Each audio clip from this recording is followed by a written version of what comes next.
Bonjour. Je voulais d'abord illustrer par un petit film qui a été tourné en septembre de l'année dernière et qui démontre le lien ville-hôpital par l'intermédiaire de la PTA autour du suivi des patients qui sont traités par chimiothérapie orale. Voilà. C'est un film qui est très court, il dure 2 minutes. Pour ce médecin de campagne, une visite à domicile très particulière. Bonjour Roland, ça va? Le patient souffre d'une maladie du sang et pour l'examen précédant la séance mensuelle de chimiothérapie, inutile d'aller à l'hôpital. Attention, 14 minutes, pas de soucis. Non, pas de douleur, pas d'essoufflement. Le genou un peu, mais... Le genou, ouais, mais toujours pas trop. Ça va. Le généraliste donne son feu vert à distance via une application sécurisée dénommée Globule. Et on vous a fait le traitement. J'ai toutes les informations qui m'ont été transmises par l'hôpital. J'ai la biologie qui est normale, j'ai l'interrogatoire qui a été réalisé par l'infirmière qui est tout à fait correct. Donc moi, je vais mettre une OK pour le cycle de chimiothérapie. Puis j'ai pas besoin d'aller à Mont-Marsan, dépenser des sous, prendre du taxi et tout. Je préfère être là que à l'hôpital, c'est certain. Ce médecin, parmi les précurseurs du système il y a 2 ans, est aujourd'hui très enthousiaste. Vous avez vu, ça m'a pris 10 secondes là. Si j'avais dû prendre le téléphone, de contacter le docteur spécialiste à l'hôpital en passant par son secrétariat, ennuyer tout le monde, mais c'est pas conciliable tout ça.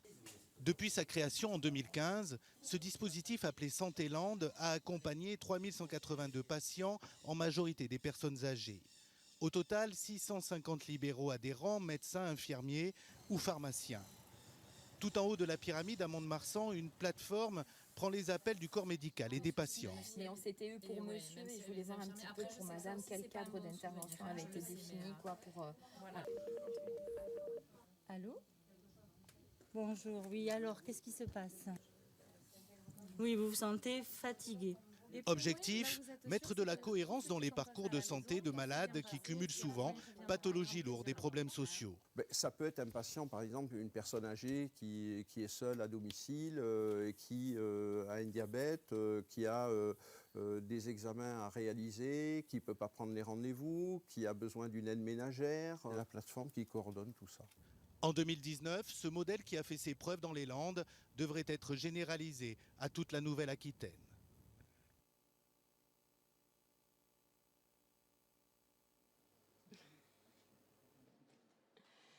Voilà, c'était un petit préambule. Je reviendrai tout à l'heure sur la chimiothérapie orale. Là, donc, je vais développer la plateforme territoriale d'appui Santéland, donc, qui est issue d'un modèle de TSN et des liens ville-hôpital. Bon, je ne vais pas reprendre toute la genèse de TSN, c'est pas très intéressant et de toute façon elle est commune à tout ce qu'on a entendu ce matin, vieillissement de la population, raréfaction de la population médicale, etc. etc. Ce qu'il faut savoir, c'est que lorsqu'on a participé au tout début de TSN, on a prospecté, on n'était pas très nombreux. Nous avons prospecté auprès des différents acteurs du territoire et nous avons eu différentes réponses. Et donc avec les médecins généralistes qui nous disaient oui, moi, je voudrais que ce soit un petit peu plus rapide, un peu plus fluide dans mes liens ville-hôpital. En même temps, si on pouvait me donner un coup de main pour maintenir les gens à domicile, ça serait pas mal. Les infirmières libérales qui disaient « Ah mais nous, on a déjà un outil, on teste, il s'appelle Globule, ça fonctionne dans notre MSP, ça permet d'échanger des informations, c'est sécurisé. Pourquoi ne pas le déployer plus largement sur tout le territoire et surtout en lien avec les autres médecins, avec l'hôpital, etc. » Le patient, lui, qui disait « Mais moi, je voudrais qu'on m'aide un peu plus. Hein. » Et à l'hôpital, on avait l'assistante sociale qui disait c'est très bien, mais quand le patient il rentre à l'hôpital, moi je ne le connais pas. Je suis obligée parfois, lorsqu'il ne peut pas donner les réponses, ou lorsqu'il n'en est pas capable, d'attendre la famille. Pour les sorties, c'est pareil, je ne sais pas à qui m'adresser. Les gens connaissent le prénom de leur infirmière. Ils ne savent pas quel cabinet, donc je fais des recherches. Les aides, l'APA, tout ça, c'est compliqué. Et le médecin hospitalier qui disait, ben voilà, j'ai pas d'antériorité, le patient il arrive, je suis obligée de rechercher qui est le confrère libéral, de ne pas forcément l'avoir si c'est un week-end. Donc voilà, toutes ces problématiques qu'il fallait essayer de solutionner. Donc un petit aperçu de ce qu'étaient les PTA en 2014. En tout cas, les plateformes territoriales, il y en avait de 2 types. Donc les PARPA dont on a parlé ce matin et les 5 territoires TSN sont les points rouges qui étaient expérimentaux donc dans ces différentes régions de France, dont les Landes, puisque la PTA Santé-Landes est issue du programme TSN. Donc ça a commencé en 2015 avec donc le programme TSN s'appelait Excellence. Donc il y avait des enjeux qui étaient à relever. Donc c'était de répondre aux défis démographiques et les besoins de santé de la population. Limiter en tout cas les ruptures de parcours, faire gagner du temps médical, essayer que les patients ne rentrent pas à l'hôpital par les urgences et en tout cas pas pour des problématiques sociales ou des problématiques qui auraient pu être prises en charge un petit peu plus tôt si ça avait été signalé plus tôt. Privilégier évidemment voilà, le domicile. Rechercher, on parlait de leader tout à l'heure, des dynamiques locales. Et Dieu sait qu'il y en avait, qu'il y en a encore. Dans TSN, donc, c'était aussi de tester et de mettre en œuvre des outils numériques performants et en mobilité. Parce que c'était ça aussi l'enjeu de TSN, c'était de pouvoir déplacer l'outil métier qui se trouve au bureau dans le cabinet médical dans la poche du médecin. Il faut que ça soit sur le téléphone. Et surtout, de construire quelque chose qui allait durer.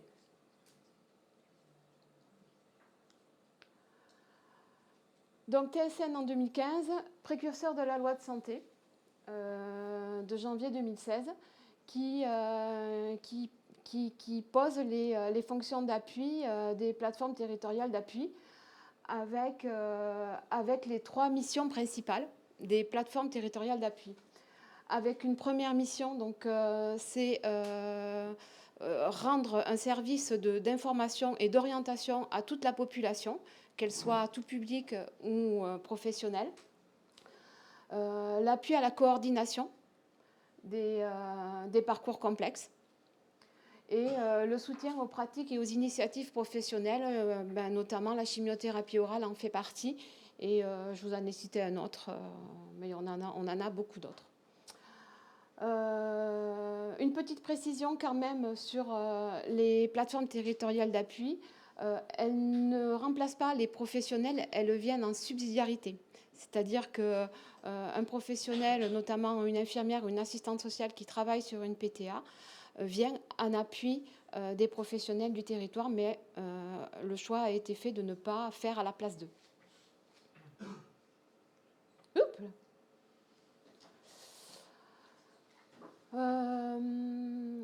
Sur la Nouvelle-Aquitaine, monsieur Michel Lafourcade, qui est le DG de l'ARS, a voulu des plateformes territoriales d'appui sur toute la grande région. On touche au but en termes de déploiement de ces PTA, puisque tous les départements sont maintenant équipés d'une PTA. Alors pour certaines qui fonctionnent très bien depuis déjà quelques temps, comme le Lot-et-Garonne, les Landes, et d'autres qui sont en cours de construction. Je pense notamment à la Creuse, le 86, le 87. Voilà. Et l'idée aussi générale de ces PTA, c'est de proposer un outil qui soit à peu près partout pareil. fonctionne, qui est la même offre de service, quel que soit le département. Je vous en parlais tout à l'heure, donc c'est une organisation spécifique. Alors ça, c'est l'organisation standard des PTA dans les Landes, elle n'est pas tout à fait pareille, puisqu'on inclut dans la PTA que les 3 mayas du département, mais je vous le dirai tout à l'heure. Mais dans certains départements, la PTA est constituée des anciens réseaux de santé monothématiques et des clics, et bien sûr des mayas. Un numéro unique régional et des outils, l'outil de partage et de communication, donc qui est Paco Globule et qui est le même dans toute la Nouvelle-Aquitaine. Voilà, donc ça c'est la genèse de Santéland, notre plateforme, donc partie forcément du projet TSN, avec un consortium pour le choix des partenaires, un outil numérique qui Lab et un outil de téléphonie qui est Orange et 2 maîtres d'œuvre à différents niveaux, donc avec ESEA qui porte Paco Globule et toute l'organisation autour de Paco Globule qui est l'outil de partage et de communication. Et aussi une agence de consulting qui a managé toute cette organisation TSN et qui nous aide encore aujourd'hui au niveau des outils et de la construction des PTA, qui est Capgemini. Bon, je ne fais pas de la publicité, mais je dis ce qu'il en est. 2015, donc c'était notre premier patient à Santéland. 2016, enfin, un vœu pieux qui répond en partie aux demandes des médecins libéraux, qui est un interfaçage entre l'outil de parcours Paco Globule et Crossway, qui est l'outil de l'hôpital de Mont-de-Marsan. Donc c'est le développement énorme qui a permis de pouvoir permettre de l'hôpital de transmettre des données vers la ville et de la ville de remonter des données vers l'hôpital. Et ensuite, des choses qui sont beaucoup plus personnelles, c'est-à-dire au niveau de la PTA. En juin 2017, on a vraiment construit la PTA des Landes, association loi 1901, situation complexe, tout âge, toute pathologie. Fin de l'expérimentation de TSN en 2017 et en 2018, pérennisation de l'organisation PTA.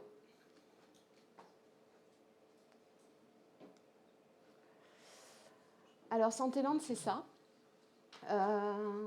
C'est une cellule territoriale d'appui qui était là au tout début de TSN en 2015, qui a été créée de toutes pièces. Elle a été créée pour la bonne et simple raison qu'il n'existait aucun réseau que l'on pouvait transformer et à qui l'on pouvait déléguer cette charge, cette nouvelle organisation. Donc, création d'une cellule territoriale d'appui, 8 agents, infirmières et assistantes sociales. Elles sont organisées en binôme de façon à pouvoir avoir une file active commune dans ce binôme avec une vision sanitaire et une vision sociale. Les 3 antennes territoriales ex-Maya, pour l'instant elles sont encore Maya, mais au 1er janvier elles seront complètement fusionnées à la PTA, intégrées à la PTA. Donc, une association de la 1901 avec un président que vous avez vu tout à l'heure dans le film parler, Didier Simon, et une directrice qui est une directrice d'un hôpital territorial, qui est la directrice de la PTA des Landes, des pilotes, un médecin et une équipe de coordonnateurs. Et pour nous aider dans le déploiement de l'outil de parcours Paco Globule, toujours ESEA, qui était là depuis le début en 2015 et qui nous met à disposition 4 chargés d'accompagnement qui vont rencontrer tous les libéraux, médecins, infirmiers, kinés, dentistes, pharmaciens bien évidemment, et également une autre personne qui est dédiée au déploiement de Paco et à l'interfaçage avec les hôpitaux. un numéro unique, un site internet que vous pourrez regarder, qui est en cours de reconstruction. Les services de Santéland proposés par Santéland dans son intégralité.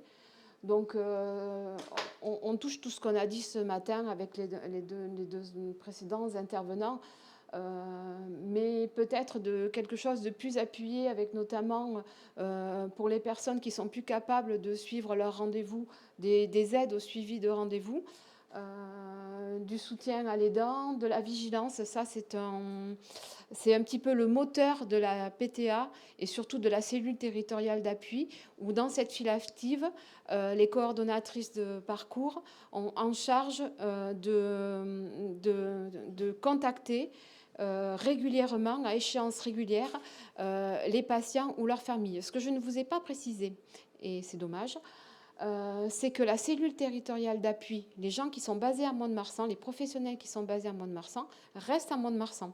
Elles ne vont pas à domicile. Elles le font tout à distance avec l'outil numérique et l'outil de téléphonie. Les personnes qui vont à domicile sont les ex-gestionnaires de cas des 3 antennes. Vous avez vu que les 3 antennes couvrent l'intégralité du département et elles vont à domicile pour les situations les plus complexes. L'idée, c'est de rendre le service à un plus grand nombre de personnes. Donc, je ne vais pas vous faire toute la lecture de tous les services. Il faut savoir que plus de 4000 personnes ont été accompagnées depuis 2015 dans le cadre de Santéland, que ce soit sur des situations, des suivis soutenus ou des situations, des suivis très complexes.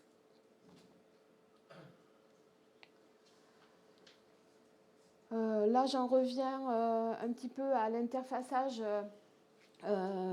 des documents et le lien purement ville-hôpital. Donc, cet interfaçage et ce partage des dossiers, il est destiné aux patients les plus fragiles et qui ont besoin d'une coordination la plus appuyée, pour des patients qui peuvent aller souvent à l'hôpital ou moins souvent, mais en tout cas avec des pathologies importantes et qui ont donné bien évidemment leur accord pour que tout se passe comme ça. Ce qui est dommage pour l'instant, c'est que l'interface ne permet pas aux médecins généralistes de partager avec l'hôpital. C'est un problème technique. Je n'ai pas de date pour savoir quand est-ce que cette problématique sera réglée. Les partages des dossiers entre l'hôpital et le médecin généraliste et la PTA se font à partir de la PTA ou à partir de l'hôpital. Après, le médecin généraliste peut demander ou au secrétariat de l'hôpital, du service hospitalier, de partager tel dossier si ce n'est pas fait, s'il en a besoin, ou il peut aussi inclure le patient à Santéland de façon à pouvoir bénéficier de cette fusion.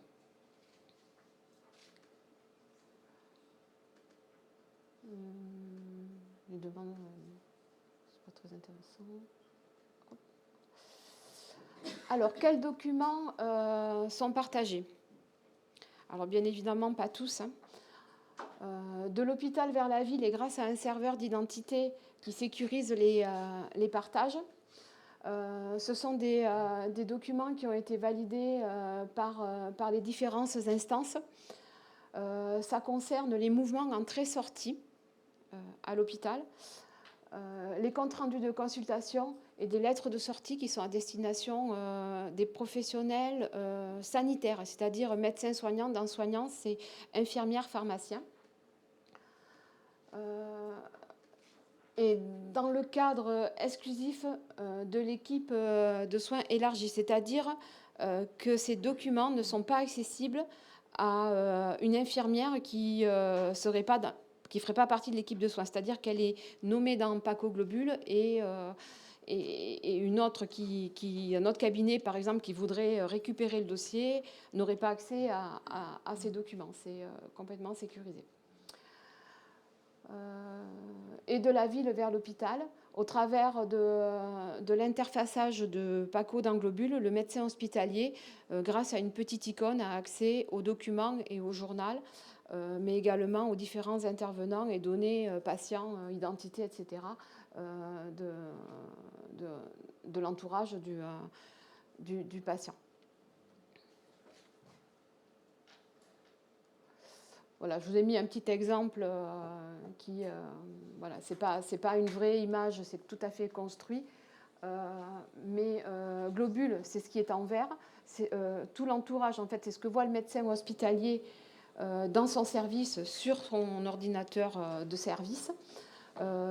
C'est un patient qui est admis à l'hôpital de Mont-de-Marsan, qui arrive avec des comptes rendus de notre département, mis dans globule par son médecin traitant, et permet l'ouverture par le médecin hospitalier de Mont-de-Marsan du dernier compte rendu de l'hôpital X ou Y ou d'un compte rendu de radiologie.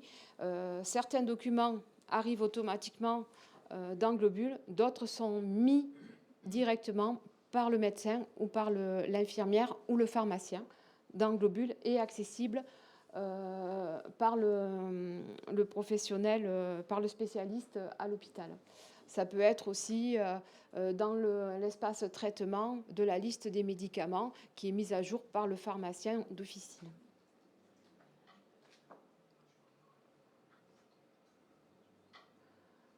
On a deux petits exemples d'interaction ville-hôpital, mais bien sûr, il y en a d'autres, sans parler du quotidien. Donc, le suivi de chimiothérapie orale, c'est le petit film que vous avez regardé tout à l'heure avec un médecin généraliste, le docteur Yollet, qui se déplace à domicile et qui est partie complètement prenante de ce projet. Il a bien compris les attentes de l'hématologue, de sécuriser cette prise en charge. Il faut savoir que, bon là, pour l'instant, on teste encore ça fait juste 1 an, mais on teste encore juste sur une pathologie spécifique qui est le myélome multiple. Donc c'est une maladie du sang. L'hématologue a voulu sécuriser le parcours de ces patients parce que ils sont, je vais vous le dire crûment, ils sont complètement sous l'eau, les oncologues des Landes, et beaucoup de patients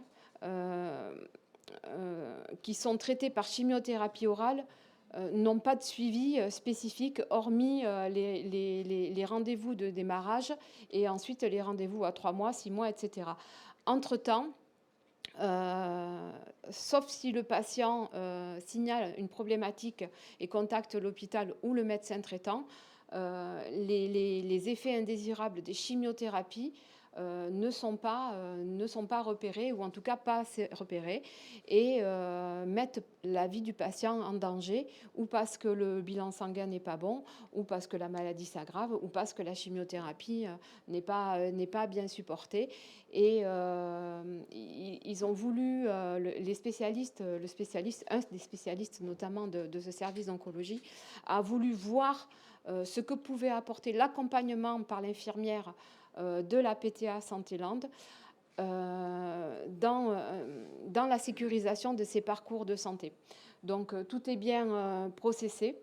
On a une 40aine de suivis aujourd'hui. Et l'idée, c'est de partager toutes ces données avec le médecin généraliste. Là, vous avez vu le docteur Yollet qui s'est engagé dans le hockey cure, mais ce n'est pas une obligation. L'oncologue s'engage lui aussi dans le hockey cure, mais sur son application. PACO Globule, ce n'est plus lui qui téléphone au patient, c'est l'infirmière de Santé-Landes, et c'est aussi l'infirmière en amont de la nouvelle prise de traitement qui va poser le questionnaire de santé au patient, qui va l'inclure de manière automatique dans Globule, le partager avec le médecin traitant, le partager avec le pharmacien avec un S, c'est-à-dire d'officine, et le pharmacien hospitalier, et le partager avec l'oncologue. Et à l'issue de ça, l'oncologue, par paclogobule, va dire « OK cure », l'infirmière va prendre son téléphone, va contacter le patient et lui dire « Vous pouvez reprendre votre traitement ». Ou, à l'inverse, il y a quelque chose qui ne va pas, je veux voir le patient demain, voilà, etc. Refaites un bilan sanguin. Bon, voilà, différentes. Et là, depuis maintenant 1 an que l'on teste, il n'y a plus eu de problématiques liées à la prise de la chimiothérapie. Il y a eu des problèmes de santé, mais qui ont été repérés en amont, et plus aucun patient n'a eu de problème grave. Et en tout cas, personne n'est décédé, en tout cas sur la liste, ce qui est déjà beaucoup. Voilà. Décès liés à un mauvais suivi. Hein. Parce que bien sûr... Autre projet, Ange Gardien. Alors là, c'est une échelle un petit peu différente, c'est à 3 niveaux. Il y a eu un premier test qui a eu lieu les 6 premiers mois de 2017. C'est une interaction entre la PTA et 4 professeurs du CHU de Bordeaux qui ont voulu créer du lien entre les spécialistes du 2e niveau et eux, et le médecin, bien sûr, traitant, dans le repérage des maladies chroniques inflammatoires. Donc, ils se sont aperçus que... Et tout ça, il n'y a pas qu'au globule au milieu. Donc, ils se sont aperçus que ça a permis de diagnostiquer des patients qui étaient en tout début de maladie. Bon, après, ça s'est arrêté, mais les patients qui avaient été diagnostiqués en début de maladie, notamment la polyarthrite rhumatoïde, puisque ça a été surtout cette maladie-là, l'asthme aussi, ces patients, bien sûr, ont continué d'être suivis. Il y a eu un petit arrêt, là, ça redémarre avec une ambition un petit peu plus grande. Alors, est-ce que je l'ai mis? Je ne sais pas, non. Mais en tout cas, ça sera sur 3 départements. 3 départements. La Gironde, la Dordogne et les Landes qui continue, qui va reprendre donc ce projet avec ces 4 professeurs du CHU de Bordeaux. L'idée, c'est au travers d'un outil numérique, de l'outil numérique Pacoglobule, plus d'une autre application développée par Capgemini, de pouvoir repérer déjà tous les spécialistes d'un territoire, parce que ça, c'est pas forcément connu de tous, et après, de pouvoir faire interagir avec le niveau 3, donc qui est le CHU. Démarrage, redémarrage pour nous en tout cas, certainement décembre de cette année. Voilà. Merci.